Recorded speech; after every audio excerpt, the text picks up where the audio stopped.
Hi hello friends, welcome back to my YouTube channel. ನೀವು ಕಟ್ಕೊಂಡಿದ್ದೀರಾ ನೋಡಿ ಒಂದು ಸುಳ್ಳಿನ ಕೋಟೆ. ಅದರಿಂದ ಯಾವಾಗ ಬರ್ತೀರಾ ಹೊರಗಡೆ, ಯಾವಾಗ ಬರ್ತೀರಾ ಅಂತ ಗೊತ್ತಿದ್ರೆ ನಂಗೆ ಕಮೆಂಟ್ ಮಾಡಿ.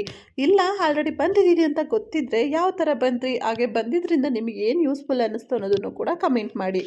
ಕೆಲವೊಬ್ಬರಿಗೆ ಅನಿಸ್ತಾ ಇರ್ಬೋದು ವಿಡಿಯೋ ನೋಡುವಾಗ, ಏನಪ್ಪ ಇದು ಸ್ಟಾರ್ಟಿಂಗಲ್ಲೇ ಏನೋ ಕ್ವಶನ್ ಕೇಳ್ತಾ ಇದ್ದಾಳಲ್ಲ, ಏನೋ ಕತೆ ಹೇಳ್ತಾ ಇದ್ದಾಳೆ ಅಂತ. ಇದು ಕತೆ ಅಲ್ಲ, ನಮ್ಮ ಲೈಫಿನ ವ್ಯತೆ ಅಂತಲೇ ಹೇಳ್ಬೋದು.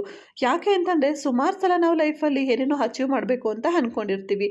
ಹಾಗೆ ಮಾಡಬೇಕು, ಹೀಗೆ ಮಾಡಬೇಕು, ಅದು ಇದು ಅಂತ ಹೇಳಿ. ಅದರಲ್ಲೂ ಹೊಸ ವರ್ಷ ಬಂತಂದರೆ ಸಾಕು, ಡೈರಿ ತೊಗೊಳೋದೇನು ಕೇಳ್ತೀಯಾ, ರೆಸೊಲ್ಯೂಷನ್ಸ್ ಬರೆಯೋದೇನು ಕೇಳ್ತೀಯಾ, ಅಥವಾ ಅಯ್ಯೋ 6 ತಿಂಗಳು ವೇಸ್ಟ್ ಮಾಡಿದ್ನಪ್ಪ ಇವಾಗಾದರೂ ಕರೆಕ್ಟಾಗಿ ಫಾಲೋ ಮಾಡಬೇಕು ಅಂತ ಹೇಳಿ ಮತ್ತೆ ಆ್ಯಕ್ಷನ್ಸ್ ತೊಗೊಳೋದು, ಮತ್ತು ಆ್ಯಕ್ಷನ್ಸ್ನ ಅಲ್ಲಿಗೆ ಕಟ್ ಮಾಡಿ ಮತ್ತೆ ಅದೇ ಕತೆ ಅದೇ ರಾಮಾಯಣ ಅಲ್ವಾ. ಸೊ ಇದೇ ಥರ ನಾವು ಅದರಿಂದ ಬಚಾವಾಗಬೇಕು ಅಂತ ಹೇಳಿ ಬಂದಾಗ ನಮಗೆ ನಾವೇ ಒಂದು ಸುಳ್ಳಿನ ಕೋಟೆನ ಕಟ್ಕೊಂಡ್ಬಿಡ್ತೀವಿ. ಫಾರ್ ಎಕ್ಸಾಂಪಲ್, ಇವಾಗ ನಾನು ಬೆಳಗ್ಗೆ 5 ಗಂಟೆಗೆ ಹೇಳ್ಬೇಕು ಅಂತ ಇರ್ತೀನಿ. ಆದರೆ ನನಗೆ ಗೊತ್ತಿರುತ್ತೆ ಯಾವ ಕಾರಣಕ್ಕೆ ನನಗೆ 5 ಗಂಟೆಗೆ ಹೇಳೋಕ್ಕಾಗ್ತಾ ಇಲ್ಲ ಅಂತ. ಆದರೆ ಅದನ್ನು ಅಕ್ಸೆಪ್ಟ್ ಮಾಡ್ಕೊಳ್ಳೋಕ್ಕೆ ನನ್ನ ಮೈಂಡ್ ರೆಡಿ ಇರೋದಿಲ್ಲ. ಆವಾಗ ಏನು ಮಾಡುತ್ತೆ ನನ್ನ ಮೈಂಡ್ ಅಂದರೆ ತುಂಬ ಬುದ್ಧಿ ಉಪಯೋಗಿಸುತ್ತೆ. ಏನಂತ ಹೇಳಿ ಸುಳ್ಳು ಹೇಳೋಕ್ಕೆ ಶುರು ಮಾಡುತ್ತೆ.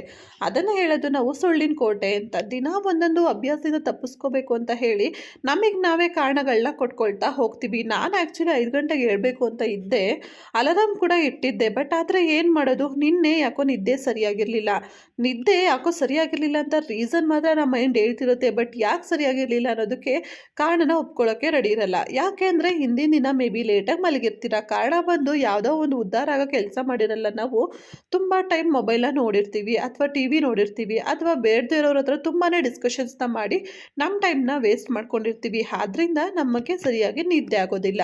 ಆದರೆ ಅದನ್ನು ಕಾರಣವಾಗಿ ತೊಗೊಳೋಕ್ಕೆ ನಮ್ಮ ಮೈಂಡ್ ರೆಡಿ ಇರಲ್ಲ. ಯಾಕೆ ಹೇಳಿ, ಮೈಂಡ್ ತುಂಬಾ ಚುರುಕಿರುತ್ತಲ್ವ. ಸೊ ನೀವೇನು ಫೀಡ್ ಮಾಡ್ತೀರ ಅದನ್ನ ಅಷ್ಟು ಈಸಿಯಾಗಿ ಅದು ಅಕ್ಸೆಪ್ಟ್ ಮಾಡ್ಕೊಳ್ಳೋಕ್ಕೆ ರೆಡಿ ಇರಲ್ಲ. ಆವಾಗ ಈ ಥರ ಅನ್ವಾಂಟೆಡ್ ಸುಳ್ಳುಗಳನ್ನ ಹೇಳಿ ಹೇಳಿ ಹೇಳಿ ಅದರಿಂದ ಒಂದು ಕೋಟೆನ ನಮ್ಮ ಲೈಫಲ್ಲಿ ಕಟ್ಬಿಡುತ್ತೆ. ಸೊ ನಾವು ಅದ್ರ ಒಳಗಡೆನೇ ಜೀವನ ಮಾಡ್ತಾ ಇರ್ತೀವಿ. ಅದೇ ರೀಸನಿಂದ ನಮಗೆ ನಾವು ಅಂದ್ಕೊಂಡಂತಹ ವಿಚಾರಗಳನ್ನು ತಲುಪಲಿಕ್ಕೆ ಆಗೋದಿಲ್ಲ. ಅಂದರೆ ನಮ್ಮ ಲೈಫಲ್ಲಿರುವಂತಹ ಗೋಲ್ಸ್ನ ಕಂಪ್ಲೀಟ್ ಮಾಡೋಕ್ಕೆ ನಮಗೆ ಆಗೋದಿಲ್ಲ. ನಿಜ ಹೇಳಿ, ಎಷ್ಟು ಜನ ಅಂದ್ಕೊಂಡಿರಲ್ಲ ಹೇಳಿ, ಈ ವರ್ಷ ಡಿಸೆಂಬರ್ ಮುಗಿಯೋದ್ರಲ್ಲಿ, ಅಂದರೆ ಲೈಕ್ ಜನವರಿ ಸ್ಟಾರ್ಟಿಂಗಲ್ಲಿ ಅಂದ್ಕೊಂಡಿರ್ತೀರಲ್ವ, ಇದು ನನ್ನ ಈ ವರ್ಷದ ರೆಸೊಲ್ಯೂಷನ್ಸ್, ನಾನು ಇದನ್ನು ಈ ವರ್ಷ ಮಾಡೇ ಮಾಡ್ತೀನಿ, ಅದೆಷ್ಟೇ ಕಷ್ಟ ಆದರೂ ಪರವಾಗಿಲ್ಲ ಅಂತ ಹೇಳಿ ಜಾನ್ವರಿ ತಿಂಗಳು ಮುಗಿಯೋ ಅಷ್ಟರಲ್ಲಿ ಆ ರೆಸೊಲ್ಯೂಷನ್ನ ಬಿಟ್ಟು ಬೇರೆ ಇನ್ನೊಂದು ಕಡೆ ನಿಮ್ಮ ಕಾನ್ಸಂಟ್ರೇಷನ್ ಹೋಗಿರುತ್ತೆ ಅಲ್ವಾ. ಸೊ ನಂಗೆ ಕಮೆಂಟಲ್ಲಿ ಹೇಳಿ, ಎಷ್ಟು ಜನ ರೆಸೊಲ್ಯೂಷನ್ಸ್ ತೊಗೊಂಡಿರೋದನ್ನ ಕಂಪ್ಲೀಟ್ ಮಾಡಿದ್ದೀರಾ ಅಂತ ಹೇಳಿ. ಮಾಡಿದವ್ರಿಗೆ ನನ್ನ ಕಡೆಯಿಂದ ಅಡ್ವಾನ್ಸ್ ಆಲ್ ದ ಬೆಸ್ಟ್. ಮಾಡಿಲ್ಲದೆ ಇರೋರು, ನೀವು ನಿಮ್ಮನ್ನು ಒಮ್ಮೆ ಮನಸಾರೆ ಯೋಚನೆ ಮಾಡಿ ಕೇಳ್ಕೊಳ್ಳಿ, ಯಾಕೆ ಮಾಡೋಕ್ಕಾಗಿಲ್ಲ. ನಿಮ್ಮ ಲೈಫಲ್ಲಿ ನೀವು ಮಾಡೋಕ್ಕಾಗಿಲ್ಲ ಅಂತ ಅಂದಮೇಲೆ ಆ ಗೋಲ್ಸ್ನ ಸೆಟ್ ಮಾಡಿರೋರು ನೀವೇ ಅಂದಮೇಲೆ ನೀವೇ ಅದನ್ನ ಕಂಪ್ಲೀಟ್ ಮಾಡಬೇಕಲ್ವಾ. ಸೊ ನಿಮ್ಮ ಕೈಲಿ ಮಾಡೋಕ್ಕಾಗ್ತಿಲ್ಲ ಅಂತಂದರೆ ಯಾಕೆ ಆಗ್ತಾ ಇಲ್ಲ, ಕಾರಣಗಳೇನು, ಸೊ ಅದರಿಂದ ನಿಮಗಾಗಿರುವಂತಹ ನಷ್ಟ ಏನಿದೆ, ಅಥವಾ ನೀವೆಲ್ಲಿ ಹೆಡ್ಬಿದ್ದೀರಾ, ಒಮ್ಮೆ ನೀವು ಪ್ರಶ್ನೆ ಮಾಡಿ ಕೇಳ್ಕೊಳ್ಳಿ ಸ್ನೇಹಿತರೆ, ಓಕೆನಾ. ಅದಕ್ಕೆ ನಾನು ನಿಮಗೆ ಸ್ಟಾರ್ಟಿಂಗಲ್ಲೇ ಕೇಳಿದ್ದು, ನಿಮ್ಮ ಸುಳ್ಳಿನ ಕೋಟೆಯಿಂದ ನೀವು ಆಚೆ ಬಂದಿದ್ದೀರಾ ಅಂತ ಹೇಳಿ. ಇಟ್ಸ್ ಓಕೆ, ನಾನು ಇವತ್ತು ಹೇಳೋಕ್ಕಾಗಿಲ್ಲ ಅಥವಾ ನನ್ನ ಕಡೆಯಿಂದ ಏನೋ ಒಂದು ತಪ್ಪಾಗಿದೆ ಅಂತ ಅಂದಾಗ ನಾವು ಮೊದಲು ಮಾಡಬೇಕಾಗಿರೋದು ಎಲ್ಲಿ ಏನು ತಪ್ಪಾಗಿದೆ ಅದನ್ನು ನಾವು ಮೊದಲು ತಿಳ್ಕೊಬೇಕಾಗುತ್ತೆ. ಬರೀ ತಿಳ್ಕೊಂಡೆ ಸರಿ ಆಯಿತು ಬಿಡು, ತಪ್ಪಾಗ್ತಿದೆ ತಾನೇ, ತಪ್ಪು ಮಾಡೋಣ ಅಂತ ಹೇಳಿ ಅದನ್ನ ಕಂಟಿನ್ಯೂ ಮಾಡ್ಕೊಂಡು ಹೋದರೆ ಅದಕ್ಕೆ ಯಾವುದೇ ಥರವಾದಂತಹ ಅರ್ಥ ಇರಲ್ಲ ಸ್ನೇಹಿತರೆ. ಹಾಗಾಗಿ ಎಲ್ಲಿ ಎಡೋತಿದ್ದೀರಾ ಅನ್ನೋದನ್ನ ತಿಳ್ಕೊಂಡು ಅದನ್ನು ಸರಿ ಮಾಡ್ಕೊಂಡಾಗಲೇ ನಿಮ್ಮ ಲೈಫಲ್ಲಿರುವಂತಹ ಗೋಲ್ಸ್ನ ನೀವು ರೀಚ್ ಆಗೋಕ್ಕೆ ಸಾಧ್ಯ ಆಗುತ್ತೆ ಅಲ್ವಾ.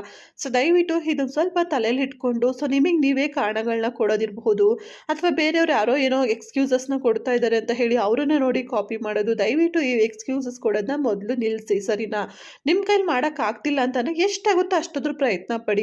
ಏನು ಮಾಡದೆ ಸುಮ್ಮನೆ ಕೂರೋದಕ್ಕಿಂತ ಒಂದು ಪ್ರಯತ್ನ ಪಟ್ಟು 10% ಅದರಲ್ಲಿ ಕೆಲಸ ಮಾಡಿದ್ರೆ ನಮಗೆ ಎಷ್ಟೋ ಒಂದು ಆತ್ಮತೃಪ್ತಿ ಸಿಗುತ್ತೆ ಅಲ್ವಾ ಸ್ನೇಹಿತರೆ. ಯಾಕಂದರೆ ನಾನು ವೆಯ್ಟ್ ಲಾಸ್ ಎಕ್ಸಾಂಪಲ್ ಜಾಸ್ತಿ ಕೊಡ್ತೀನಿ ಇಲ್ಲಿ. ತುಂಬ ಜನ ಅಂದ್ಕೊಂಡಿರ್ತೀರ ಅಲ್ವಾ, ಸೊ ವೆಯ್ಟ್ ಲಾಸ್ ಅಂದರೆ ಈ ಮಂತ್ ಎಂಡಲ್ಲಿ ಅಥವಾ ಇಯರ್ ಎಂಡಲ್ಲಿ ನಾನು ಇಷ್ಟು ವೆಯ್ಟ್ ಲಾಸ್ ಆಗಬೇಕು ಅಂತ. ಆದರೆ ಆಗಿರೋದಿಲ್ಲ. ಕಾರಣ ಬಂದು ನನಗೆ ಎಕ್ಸಸೈಸ್ ಮಾಡೋಕ್ಕೆ ಟೈಮ್ ಇಲ್ಲ. 1 ಅವರ್ ಎಕ್ಸಸೈಸ್ ಮಾಡಬೇಕಂತ ಅಂದ್ಕೊಂಡಿದ್ದೆ, ಬಟ್ ಆದರೆ ಟೈಮ್ ಸಿಕ್ಕಿಲ್ಲ. 1 ಅವರ್ ಆಗಿಲ್ಲ ಅಂದರೆ ಏನಂತೆ, 15 ಮಿನಿಟ್ಸ್ ನಿಮ್ಮ ಹತ್ರ ಟೈಮ್ ಇಲ್ವಾ, ಇನ್ಸ್ಟಾಗ್ರಾಮ್ ನೋಡ್ತೀರಾ, ಯೂಟ್ಯೂಬ್ ನೋಡ್ತೀರಾ, ಫೇಸ್ಬುಕ್ ನೋಡ್ತೀರಾ, ಅಥವಾ ಬೇರೆ ಸ್ಕ್ರೀನ್ ಟೈಮ್ ಅಥವಾ ಮೆಸೇಜ್ ಏನೋ ಮಾಡ್ತಾ ಇರ್ತೀರಾ, ಅದಕ್ಕೆಲ್ಲ ನಮ್ಮ ಹತ್ರ 1 ಅವರ್ ಟೈಮ್ ಇರುತ್ತೆ. ಆದರೆ ನಮ್ಮ ಆರೋಗ್ಯದ ಬಗ್ಗೆ ಅಥವಾ ನಮ್ಮ ಗೋಲ್ಸ್ ಬಗ್ಗೆ ನಾವು ಕಾನ್ಸಂಟ್ರೇಟ್ ಮಾಡೋಕ್ಕೆ ನಮ್ಮ ಹತ್ರ 15 ಮಿನಿಟ್ಸ್ ಟೈಮ್ ಸಿಗಲ್ವಾ? ಖಂಡಿತ ಹೇಳಿ, ಸಿಕ್ಕೇ ಸಿಗುತ್ತೆ. ಯಾರು ಕೂಡ 24/7 ಬ್ಯುಸಿ ಇರೋಕ್ಕೆ ಸಾಧ್ಯನೇ ಇಲ್ಲ ಸ್ನೇಹಿತರೆ. ಎಲ್ರಿಗೂ ಕೂಡ ಟೈಮ್ ಸಿಗುತ್ತೆ. ಆದರೆ ನಾವು ಬೇಕಾಗಿರೋ ವಿಚಾರಗಳಿಗೆ ಕಾನ್ಸಂಟ್ರೇಟ್ ಮಾಡಿ ಟೈಮ್ನ ಮಾಡ್ಕೋಬೇಕು ಅಷ್ಟೇ. ವಿಚಾರ ನಮಗೆ ಬೇಡ, ಅಷ್ಟು ಇಂಟ್ರೆಸ್ಟ್ ಇಲ್ಲ ಅಂತ ಅಂದಾಗ ಖಂಡಿತ ನಮಗೆ ಸಮಯ ಸಿಗೋದಿಲ್ಲ ಸ್ನೇಹಿತರೆ. ಹಾಗಾಗಿ ಸೊ ಎಷ್ಟು ಕೆಲಸ ಮಾಡಬೇಕಂತ ಅಂದ್ಕೊಂಡಿರ್ತೀರಾ ಅದು ಪೂರ್ತಿ ಮಾಡೋಕ್ಕಾಗಿಲ್ಲ ಅಂದರೂ ತೊಂದರೆ ಇಲ್ಲ. ಅದರಲ್ಲಿ 50% ಆದರೂ ಖಂಡಿತ ಫಾಲೋ ಮಾಡಿ. ಇದನ್ನ ಸೈಕಾಲಜಿಕಲಿ ಕೆಲವೊಂದು ರೂಲ್ನ ಫಾಲೋ ಮಾಡೋದು ಅಂತ ಹೇಳ್ತೀವಿ. ಹೇಳ್ತೀವಿ. ಅಂದರೆ 5 to 10 ಮಿನಿಟ್ಸ್ ರೂಲ್ ಅಂತ. ಈಚ್ ಆ್ಯಂಡ್ ಎವ್ರಿ ಆ್ಯಕ್ಟಿವಿಟಿ ಕೂಡ ನಿಮಗೆ ಯಾವ್ದು ಇಂಟ್ರೆಸ್ಟ್ ಇರಲ್ಲ ಸ್ಟಾರ್ಟಿಂಗ್ ಅದಕ್ಕೆ 5 to 10 ಮಿನಿಟ್ಸ್ ಟೈಮಿಂಗ್ ಅಂತ ಫಿಕ್ಸ್ ಮಾಡ್ಕೊಳ್ಳಿ. ಫಾರ್ ಎಕ್ಸಾಂಪಲ್ ನಿಮಗೆ ಎಕ್ಸಸೈಸ್ ಮಾಡಬೇಕು ಅಂತ ಅಂದ್ಕೊಂಡಿರ್ತೀರ 1 ಅವರ್, ಆದರೆ ನಿಮಗೆ ಇಂಟ್ರೆಸ್ಟ್ ಇರಲ್ಲ ಅಂತ ಅಂದ್ಕೊಳ್ಳಿ. ಸೊ ಬೇಡಪ್ಪ, ನನ್ನ ಕೈಲಿ ಇವತ್ತು 1 ಅವರ್ ಆಗಲ್ಲ, ನಾನು 10 ಮಿನಿಟ್ಸ್ ಮಾತ್ರ ಮಾಡ್ತೀನಿ, ಇಲ್ಲ 5 ಮಿನಿಟ್ಸ್ ಮಾತ್ರ ಮಾಡ್ತೀನಿ ಅಂತ ಹೇಳಿ. ಸೊ ಮಾಡ್ತಾ ಮಾಡ್ತಾ ಮಾಡ್ತಾ ನಮಗೆ ಬ್ರೈನು ಆಟೋಮೆಟಿಕಲಿ ಆ ಕೆಲಸನ ನಮಗೆ ಅಂದರೆ ಮಾಡಲಿಕ್ಕೆ ಎನರ್ಜಿನ ಬೂಸ್ಟಪ್ ಮಾಡ್ತಾ ಹೋಗುತ್ತೆ. ಆವಾಗ 10 ಮಿನಿಟ್ಸಿಂದ ಸಮ್ಟೈಮ್ ಅದು 20 minutes or half an hour ಕೂಡ ಆಗುವಂತಹ ಚಾನ್ಸಸ್ ಜಾಸ್ತಿ ಇರುತ್ತೆ ಸ್ನೇಹಿತರೆ. ಇದೇ ಥರ ಎಲ್ಲ ಹ್ಯಾಬಿಟ್ಸ್ ಕೂಡ ವರ್ಕ್ ಆಗುತ್ತೆ ಖಂಡಿತ. ಹಾಗಾಗಿ ನಿಮಗೆ ನೀವೇ ಒಂದು ಸುಳ್ಳಿನ ಕೋಟೆನ ಕಟ್ಕೊಂಡು ಜೀವನ ಮಾಡಿ ಕೊನೆಗೆ ಅದರಿಂದ ರಿಗ್ರೆಟ್ ಫೀಲ್ ಮಾಡೋದ್ರ ಬದಲು ಸೊ ಎಷ್ಟಾಗುತ್ತೋ ಅಷ್ಟು ಪ್ರಯತ್ನ ಪಡಿ ಅನ್ನೋದೇ ನನ್ನ ಈ ವಿಡಿಯೋ ಉದ್ದೇಶ ಆಗಿತ್ತು. ಐ ಹೋಪ್ ಇವತ್ತಿನ ಈ ಒಂದು ವಿಡಿಯೋ ತಮ್ಮೆಲ್ಲರಿಗೂ ಯೂಸ್ಫುಲ್ ಆಗಿರ್ಬೋದು ಅಂತ ಅನ್ಕೊತೀನಿ.